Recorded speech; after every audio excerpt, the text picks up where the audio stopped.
Hello aspirants, this is Sachin and you are watching legal IQ। Aspirants, आज के इस video पे हम डिस्कस करेंगे इंटरप्रिटेशन ऑफ स्टेट्यूस जो सब्जेक्ट है उसके कुछ IMP क्वेश्चन। तो स्टूडेंट्स, इसका रेफरेंस रहेगा प्रीवियस ईयर क्वेश्चन पेपर, साथ साथ जो कॉलेज एग्जाम कॉलेज के द्वारा दिया गया या यूनिवर्सिटी द्वारा प्रोवाइड किया गया ये सिलेबस। तो स्टूडेंट्स, मैंने कुछ एनालाइज करके 8 से 9 टॉपिक लेके आया हूँ जो आपको पढ़ के जाना है, जिसमें आप इन टॉपिक्स की हेल्प से आप लगभग सारे क्वेश्चन अटेंड नहीं अच्छे से अटेंड करके आएंगे और 100% मार्क्स जो हैं अचीव करेंगे। तो स्टूडेंट्स, चलिए मैं आपको बता दूं, फर्स्ट टॉपिक है what do me. First topic है स्टूडेंट्स, आपको पहले बता दूं मैं टोटल जो यूनिवर्सिटी द्वारा प्रोवाइड किया गया सिलेबस है इसमें 8 चैप्टर्स हैं। 8 चैप्टर मतलब टोटल लगभग 8 टॉपिक मोटा मोटी आप पकड़ लो। तो एग्जाम का जो क्वेश्चन पेपर का पैटर्न होता है, जो क्वेश्चन पेपर पैटर्न है वो 10 क्वेश्चन आते हैं, उसमें से आपको 5 अटेंड करना एसेंशियल होता है। एसेंशियल मतलब आवश्यक होता है। आप करके आइए तो आपको 5 क्वेश्चन के नंबर आपको जो 12 नंबर का एक क्वेश्चन होता है 60 नंबर पूरे क्वेश्चन आप पेपर करके आएंगे, ये कहा जा सकता है। लेकिन अगर 10 में से आप 4 करके आते हैं तो आपको 4 क्वेश्चन के नंबर मिलेंगे। इस तरह का जो पेपर पैटर्न रहता है वो रहता है। चलिए, तो मैं आपको बता दूं, पहला टॉपिक है इंटरप्रिटेशन ऑफ स्टेट्यूस। बेसिक मतलब आप क्या समझते हैं इंटरप्रिटेशन स्टेट्यूस से, इंटरप्रिटेशन स्टेट्यूस है क्या, इस तरह का क्वेश्चन आपको देखने को मिल जाएगा। हो सकता है इंटरप्रिटेशन और कंस्ट्रक्शन, निर्वचन तथा अर्थवन में अंतर भी पूछ ले, तो आप इसको प्रिपेयर करके जाइए। इसको कैसे लिखना है मैं आपको 10 से 15 सेकंड में बता दे रहा हूँ। इंटरप्रिटेशन ऑफ स्टेट्यूस का क्वेश्चन है what do you mean by interpretation of statutes. तो आप पहले एक पेज में जूरिस्प्रूडेंस दीजिए। जूरिस्प्रूडेंस क्या कि इंटरप्रिटेशन ऑफ स्टेट्यूस है क्या, ये किसके द्वारा किया जाता है, इसकी जरूरत क्यों पड़ी, इसके ऑब्जेक्ट्स क्या हैं, ये आप एक पेज में लिखेंगे तो एग्जामिनर पे एक पॉजिटिव इफेक्ट जाएगा। इसके साथ साथ आप कोई भी क्वेश्चन को लिखने से पहले उसको क्वेश्चन को समझो। क्वेश्चन समझो, जब आप क्वेश्चन पढ़ेंगे तो इस पे 2 एसेंशियल क्वेश्चन के जो पूछ रहा है, 2 चीजें पूछ रहा है। What do you means by interpretation of statutes, मतलब कानूनों के निर्वचन से आप क्या समझते हैं। तो कानून है तथा निर्वचन, तो आपको पहले कानून एक्सप्लेन कर देना है या निर्वचन एक्सप्लेन कर देना है। 1 by 1 जो भी है आप कर सकते हैं एक्सप्लेन पहले, और बाद में इंटरप्रिटेशन आप निर्वचन एक्सप्लेन कर देंगे। तो फिर आप दोनों को मर्ज करके लिखें, लास्ट में कंक्लूजन लिख दें। आप एक निष्कर्ष लिखेंगे तो अच्छा पॉजिटिव इफेक्ट जाएगा। इस तरीके से आप क्वेश्चन अटेंड कर सकते हैं। सेकेंड टॉपिक है लिटरल इंटरप्रिटेशन ऑफ स्टेट्यूस, अर्थात कानूनों का शाब्दिक निर्वचन। कानूनों का शाब्दिक निर्वचन का भी क्वेश्चन इस तरीके से आप अटेंड कर सकते हैं कि ये एक्चुअली आपको अगर पता हो, इंटरप्रिटेशन स्टेट्यूस जो सब्जेक्ट है कुछ प्रिंसिपल पर बेस्ड है। अच्छा, जो कानूनों को जो व्याख्या करनी होती है, कौन कौन से प्रिंसिपल से कब अप्लाई होता है, ये पूरे जो प्रिंसिपल्स हैं इस सब्जेक्ट में आते हैं। तो कुछ प्रिंसिपल जो इम्पोर्टेंट्स हैं उनमें से एक प्रिंसिपल है लिटरल इंटरप्रिटेशन। तो टॉपिक नंबर 2 हो गया लिटरल इंटरप्रिटेशन। आपको 100% करके जाना है, इसके 90% चांसेस हैं आने के। तीसरा टॉपिक है mischief rule. Mischief rule in interpretation of statutes. Mischief rule को हम कहते हैं रिश्ती का नियम हिंदी में। तो रिश्ती का नियम भी आपको करके जाना है। इसके चांसेस हैं, क्योंकि अगर कॉमनली देखें तो प्रीवियस ईयर पेपर में 2019 में आया हुआ है। मैंने 2022 का क्वेश्चन पेपर देखा, 2023 का क्वेश्चन पेपर देखा, उसमें से रिश्ती का नियम जो मिस्चीफ रूल है ये कॉमन निकल के आया है। तथा लिटरल इंटरप्रिटेशन जो सेकेंड टॉपिक था, फर्स्ट क्वेश्चन तो या फर्स्ट टॉपिक है जो इंटरप्रिटेशन ऑफ स्टेट्यूस से आप क्या समझते हैं, what do you mean by interpretation of statutes. तो इस तरीके से आप 3 क्वेश्चन करके जाएंगे तो 3 में से प्रोबेबिलिटी है कि तीनों के तीनों आपको क्वेश्चन पेपर में मिलेंगे।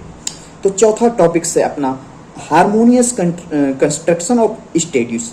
हार्मोनियस कंस्ट्रक्शन ऑफ स्टेट्यूस अर्थात संविधि या कानूनों के समन्वयपूर्ण अर्थवन या समन्वयपूर्ण निर्वचन भी कहते हैं इसको। एक्चुअली क्या होता है हिंदी में थोड़ी जो ये मैगजीम्स हैं या जो प्रिंसिपल्स हैं ये सब लैटिन मैगजीम्स प्रिंसिपल्स या फिर जो अंग्रेजी लैटिन मैगजीम प्रिंसिपल पर बेस्ड रहते हैं, तो इनके अंग्रेजी जो मूल नाम होते हैं इनका ट्रांसलेशन हिंदी में होता है, तो कई बार कई ऑथर अलग अलग प्रकार से करते हैं तो इनके कई नाम हो जाते हैं। तो आप समझ जाइए इंग्लिश में इसका एक ही नाम रहेगा, हारमोनियस कंस्ट्रक्शन ऑफ स्टेट्यूस या हारमोनियस, इसको कहते हैं हारमोनियस इंटरप्रिटेशन भी कहते हैं। उसके बाद पांचवा टॉपिक है एक्सटर्नल एक्ट्स ऑफ इंटरप्रिटेशन, या पांचवा क्वेश्चन आ सकता है external acts of interpretation. It's मतलब सहायता, तो कह सकते हैं कानूनों के सहायता में जो बाह्य उपकरण हैं, बाह्य सहायक उपकरण हैं, वो कौन कौन से होते हैं। तो स्टूडेंट्स आपको पता होगा कानून का जब इंटरप्रिटेशन करते हैं तो दो तरह के जो हेल्प ली जाती है, एक एक्सटर्नल एक इंटरनल। एक्सटर्नल और इंटरनल से मेरा मतलब ये है, जैसे मैं सपोज डेट आपको एक एग्जांपल के थ्रू बताता हूँ। जैसे कि आप सपोज डेट इंटरनल से आप ये भारतीय नागरिक सुरक्षा संहिता जो 2023 है, इसमें से आपको कोई प्रोविजन समझ नहीं आ रहा है, प्रोविजन समझ नहीं आ रहा है अर्थात वो कोई उपबंध है जो प्रावधान है समझ नहीं आ रहा है, तो आप इसके जो आगे पीछे जो इस कानून के अंदर दिए गए वर्ड्स हैं या जो कानून के अंदर हुए, इसका नाम हो गया, इसके दृष्टांत हो गए, इसके इलिस्ट्रेशन हो गए, इसके एक्सप्लेनेशन हो गए, इसके एग्जाम्पल्स हो गए, या फिर इसके जो टिप्पणी हो गई, ये इसका जो लेजिस्लेशन का बनाने का पर्पस था, ये जो इंटरनल एक्ट्स हैं ये होते हैं इंटरनल एक्ट्स। जो कानून जो एक्ट है उसके अंदर से ही चीजों को लेके समझना, ये internal acts of interpretation help कह सकते हैं। इस तरीके से आप एक्सटर्नल की एक्ट्स ऑफ इंटरप्रिटेशन थोड़ी चांसेस ज़्यादा है, इंटरनल के थोड़ी कम रहते हैं चांसेस, क्योंकि इंटरनल तो सबको जनरली पता ही होता है कि डायरेक्ट में क्या क्या होता है, वही आपको उसी को हेडिंग बना के आपको डिटेल में एक्सप्लेन कर देना है, वो इंटरनल हो गया। इंटरनल मतलब आंतरिक, एक्सटर्नल मतलब बाहर। बाहर कौन कौन से सोर्स होते हैं, बाहर होते हैं अपना सपोज डेट सुप्रीम कोर्ट का जजमेंट हो गया, कोई थ्योरी है, या फिर एनीवे बहुत सारे जो बुक्स हो गई, ये एक्सटर्नल चीजें हैं, उसको आपको पढ़ के जाना है। तो 5 टॉपिक्स हैं, होपफुली आपको 5 टॉपिक पता चल गए होंगे कौन कौन से आने की संभावना लगभग 90% है। इसके साथ साथ छठवां जो टॉपिक है लगभग मुझे लगता है ये तो 100% आना ही चाहिए, स्ट्रिक्ट कंस्ट्रक्शन ऑफ इंटरप्रिटेशन या स्ट्रिक्ट इंटरप्रिटेशन अर्थात कठोर अर्थावयन या कठोर निर्वचन। किसका?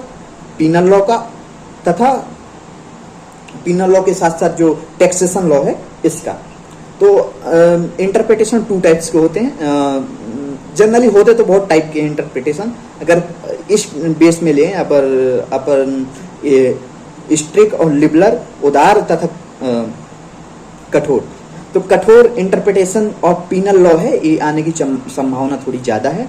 इससे क्वेश्चंस इस टॉपिक से आ सकता है। उसके साथ साथ मैंने आपको 6 टॉपिक्स बताए, 6 टॉपिक्स में से होपफुली मेरा मानना है, मेरा पर्सनली मानना है कि 4 टॉपिक्स तो 100% जो मेरे जो नॉलेज या जो मेरे एनालाइज में जो मैंने देखा है ये आने चाहिए, प्रीवियस ईयर क्वेश्चन से निष्कर्ष निकाला है।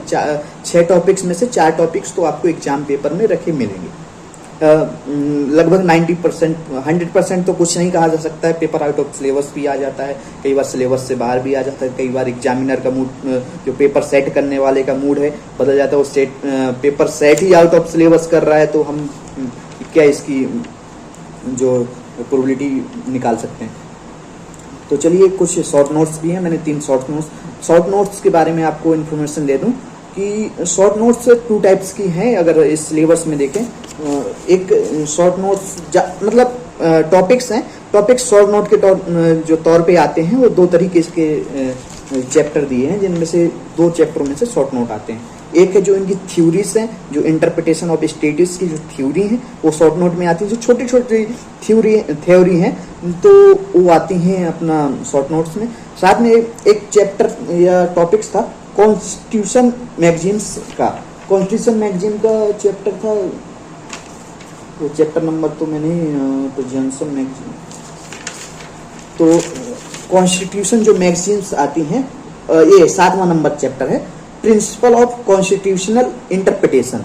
जो कॉन्स्टिट्यूशन संवैधानिक निर्वचन के सिद्धांत हैं, उनमें से क्वेश्चन जो आते हैं वो शॉर्ट नोट में आते हैं। तो आप देखेंगे, तो जैसे देखेंगे आप, मैं निकाल के लेके आया हूँ डॉक्ट्रिन ऑफ इक्लिप्स, जिसे हम आच्छादन का सिद्धांत कहते हैं, और एक सेक्शन 3, ये तो डॉक्ट्रिन ऑफ इक्लिप्स है जो सेक्शन 13 में दी गई है, 13 2 या 3 में है शायद, मैं रिकॉल नहीं कर पा रहा हूँ। और एक सेक्शन 310 में कोई मैगजीन्स है, याद नहीं आ रही, वो भी IMP है, उसको भी आप करके दें। आपने अगर देखा हो तो 2024 चल रहा है, 2022 का जो कॉन्स्टिट्यूशन का पेपर था, उसमें डॉक्ट्रिन ऑफ इक्लिप्स का 12 नंबर का क्वेश्चन आया था। तो हो सकता है इसके में भी आए। डॉक्ट्रिन ऑफ इक्लिप्स का नहीं, डॉक्ट्रिन, सॉरी मैं रिकॉल नहीं कर पा रहा हूँ, एक डॉक्ट्रिन है सेक्शन 310 में, आप देख लीजिएगा। सेक्शन 310 आप जब कॉन्स्टिट्यूशन का पढ़ेंगे तो उसमें मैगजीन्स आपको मिल जाएगी। तो एक दो मैगजीन्स और हैं जो होपफुली आ सकती हैं उसमें एग्जाम में, जो 2024 में कंडक्ट होने वाला है, 6वें सेमेस्टर का एग्जाम, BA LLB 6वां semester. Doctrine of COLORABLE, colourable, doctrine of colourable legislation. ये लैटिन मैगजीन है, तो थोड़ा नाम इधर उधर हो जाएगा, तो आपको इसीलिए मैंने स्पेलिंग बोल दी है, जिसको हिंदी में छद्म विधायन का सिद्धांत भी कहते हैं। छद्म विधायन का सिद्धांत आप पढ़ोगे तो बहुत आसान है। इसके साथ साथ principle of noscitur of soil, NOSCITURA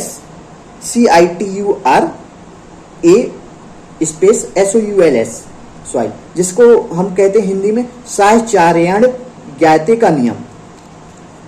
thank you students, आज के इस वीडियो में इतना ही। होपफुली जो मैंने टॉपिक्स बताए हैं वो आपको एग्जाम में हेल्प करेंगे तथा एग्जाम में आएंगे। Thank you very much.